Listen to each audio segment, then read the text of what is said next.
Welcome you all on my YouTube channel commerce with Amarjeet.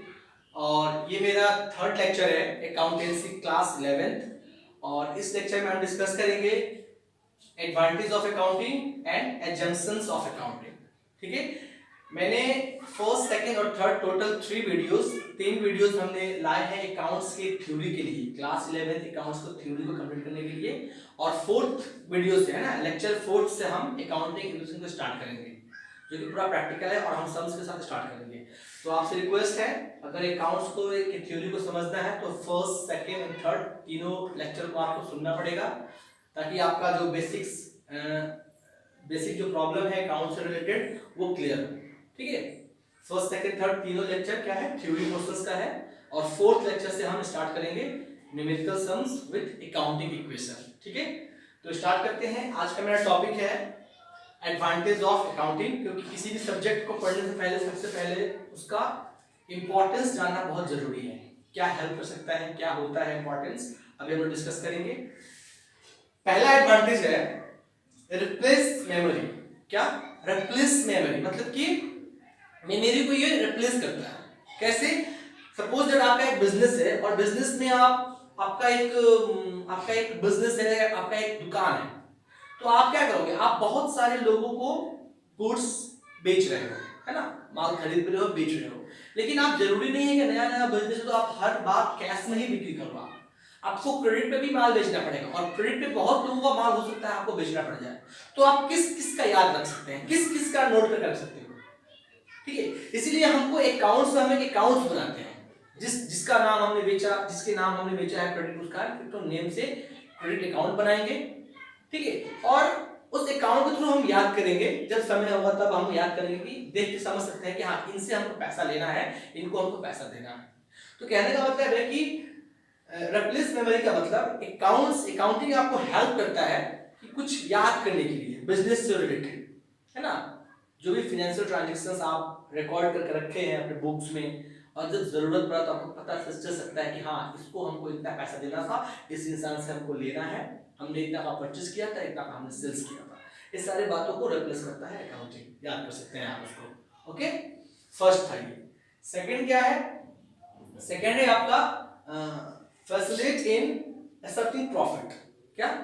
Accepting profit का मतलब आप business कर रहे हो और ऐसा तो नहीं हो ना, हम बिजनेस करते जा रहे हैं, 2 साल हो गया, 3 साल हो गया, कुछ मतलब नहीं है, प्रॉफिट हो रहा है, लॉस हो रहा है, बिजनेस चल रहा है। क्या है? बिजनेस का मेन मोटिव होता है टू अर्न अ प्रॉफिट। और प्रॉफिट को समझने के लिए क्या करेंगे? प्रॉफिट को समझने के लिए हम अकाउंटिंग बनाएंगे, है ना। जैसे क्लास 11 में हम लोग प्रॉफिट को निकालने के लास्ट में बनाते हैं, क्या लास्ट में हम लोग बनाते हैं फाइनल अकाउंट।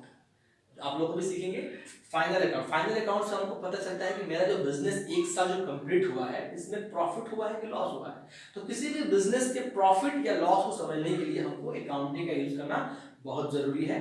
ठीक है, जो हमको प्रॉफिट बता सकता है कि मैंने बिजनेस किया, मैंने बिजनेस में इतना पैसा लगाया, इतना मेरे एफर्ट्स डाला, इतना हमने लोगों को सैलरी पे किया, बहुत सारे खर्चे किए, लेकिन बिजनेस में से आया क्या है, प्रॉफिट कितना आया है। थ्रू अकाउंटिंग हम वो फाइंड कर सकते हैं एट द एंड। और प्रॉफिट बिजनेस में मेनली हम एक साल में निकालते हैं, ईयर एंडिंग, फाइनेंशियल ईयर में। फाइनेंशियल ईयर मतलब 31 मार्च टू 1 अप्रैल टू 31 मार्च। क्या? 1 अप्रैल से लेके 31 मार्च तक का जो ईयर होता है एक साल का, इसी का हम प्रॉफिट निकालते हैं लास्ट में बिजनेस में। ठीक है, उसके बाद है to facilitate the ascertaining position. Position मतलब किसका पोजीशन? आप एक साल बिजनेस कर लिए, अब एक साल बिजनेस करने के बाद आप देखोगे कि जो जो इन्वेस्टमेंट हमने बिजनेस में किया था साल के फर्स्ट में, 1 अप्रैल 2020, है ना, 1 अप्रैल 2020 को जो जो आपने इन्वेस्टमेंट किया था बिजनेस में, उसका क्या पोजीशन है, क्या वो बढ़ा है, क्या वो घटा है, उसको हम फाइंड आउट करेंगे साल के लास्ट में, 31 मार्च 2021। अब एक साल बाद, 20 में शुरू हुआ, 21 में, एक साल बाद 31 मार्च 2020 को जब हम बनाएंगे profit and loss and balance sheet, जब हम बैलेंस शीट बनाएंगे तो बैलेंस शीट के थ्रू हमको ये पता चलेगा कि मेरा एसेट का स्टेटस क्या है, मेरा एसेट्स का पोजीशन क्या है, मेरा लायबिलिटीज का पोजीशन क्या है। हमको उसमें ये पता चलता है कि हमको कितने लोगों को पैसा देना है, कितना मेरा क्रेडिटर कितना है, मेरा कितने लोगों को हमको पैसा लेना है, ये भी पता चल सकता है। तो पोजीशन का मतलब यही है कि आपका जो कैपिटल है, एसेट्स है, उसका साल का अंत में क्या पोजीशन है ना, ज्यादा भी हो सकता है, कम भी हो सकता है, वो पोजीशन हम थ्रू अकाउंटिंग फाइंड आउट कर सकते हैं। ओके, देन थर्ड आपका कंप्लीट हो गया। फोर्थ क्या है, हेल्प इन लीगल रिक्वायरमेंट।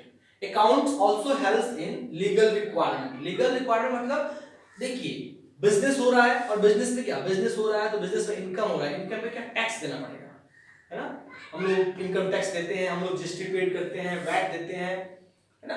तो इन सभी टैक्स के बारे में भी अगर अकाउंटिंग आपको अच्छे से पता है तो आप एक्सपर्ट हो सकते हो उसका, और कोई काम को खुद से कर सकते हो और उसको समझ सकते हो, है ना।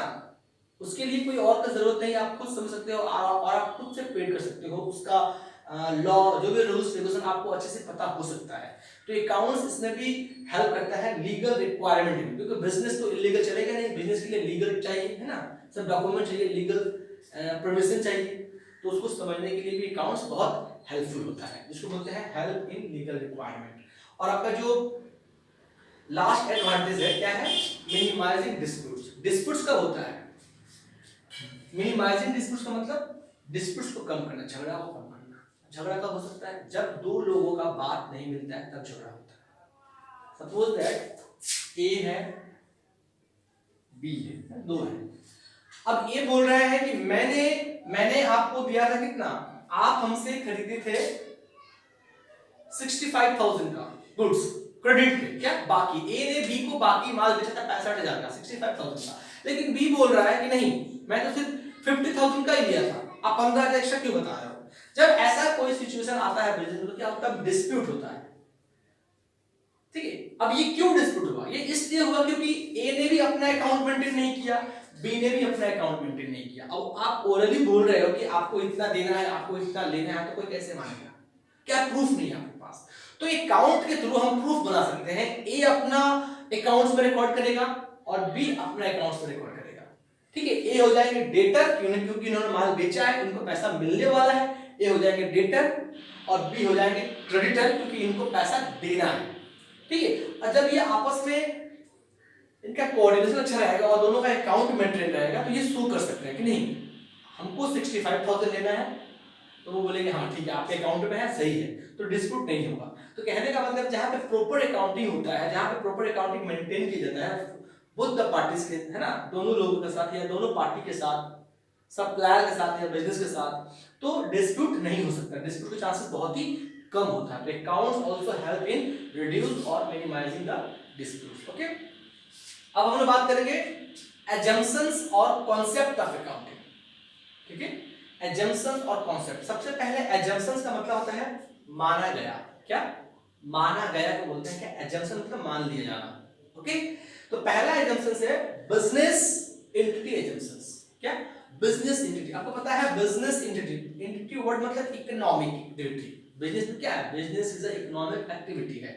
तो इसका मतलब होता है, बिजनेस एंटिटी का मतलब होता है कि सपोज दैट ए है, क्या है, ए है, और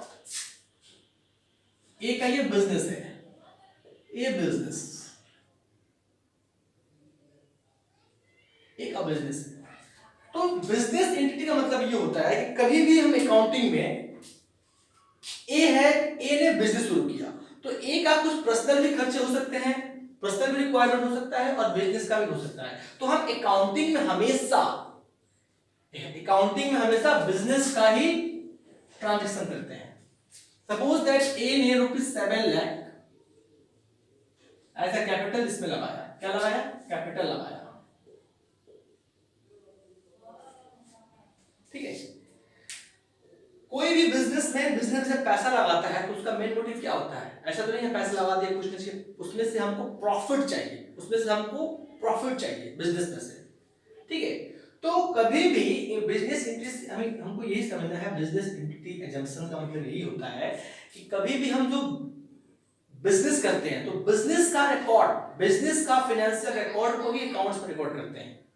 जैसे कि अब कुछ एक्सपेंस या खर्च हो सकता है ए का, और बहुत सारे एक्सपेंस और खर्च हो सकते हैं ए के बिजनेस का।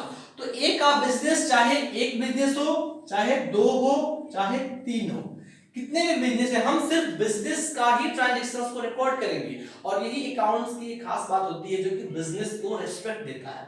बिजनेस को क्या, बिजनेस को रिस्पेक्ट देता है और बिजनेस को एज अ पर्सन ट्रीट करता है, ठीक है। क्योंकि हम अकाउंटिंग में सिर्फ बिजनेस का नाम देते हैं हमेशा, ये इनका बिजनेस है ना, उस नेम से ही ट्रीट करते हैं बिजनेस को, है ना।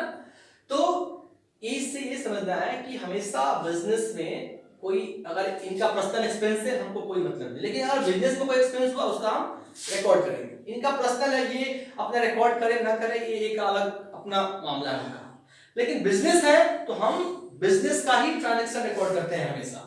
अकाउंट्स में हमेशा बिजनेस का ट्रांजैक्शन रिकॉर्ड होता है, किसी भी ऑनर का घर का खर्च से हमको मतलब नहीं है।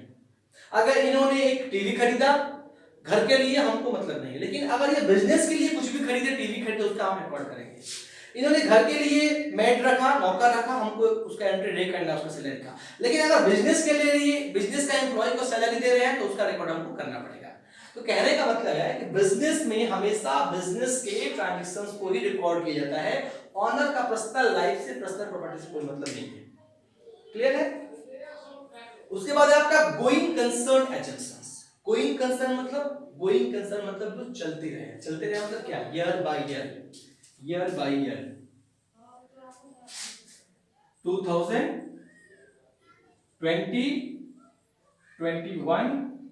22 23, ठीक है।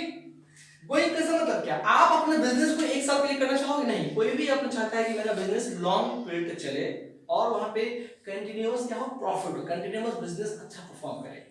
तो गोइंग कंसर्न मतलब बिजनेस का यह मोटिव होता है।